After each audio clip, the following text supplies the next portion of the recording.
Everything I say. Was Ben Franklin's basement filled with skeletons? Repairs on Franklin's old London house turned up 1,200 pieces of bone from at least 15 people. Holy shit.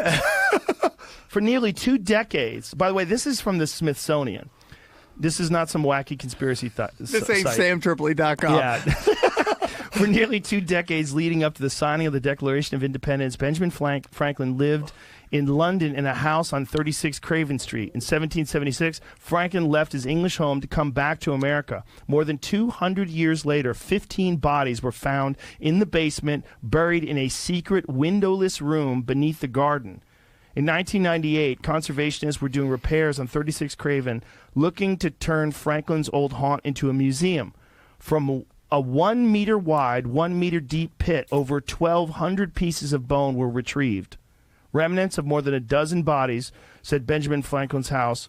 6 were children. Forensic investigations showed that the bones dated to Franklin's day. Holy shit.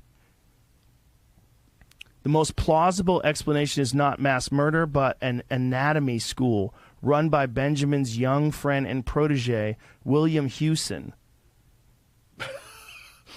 Oh, just an anatomy school. Yeah, and we're just going to bury them downstairs.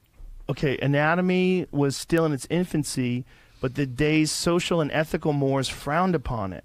A steady supply of human bodies was hard to come by legally. So Hewson, Hunter, and Field's other pioneers had to turn to grave robbing, either paying professional resurrection men to procure cadavers or digging them up themselves to get their hands on specimens. Researchers think 36 Craven was an irresistible spot for Houston to establish his own anatomy lab. The tenant was a trusted friend, and the landlady was his mother-in-law, and he was flanked by convenient sources for corpses.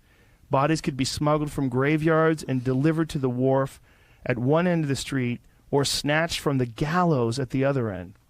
When he was done with them, Houston simply buried whatever was left of the bodies in the basement rather than sneak them out for disposal elsewhere and risk getting caught and prosecuted for dissection and grave robbing.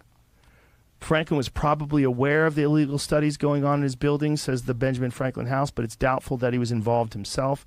Still, we can't imagine that, curious man that he was, he didn't sneak down and check out the proceedings at least once or twice. Of course he did. Could you imagine if you're my friend and we live together and I say, Sam, what are you up to? You're like, bro.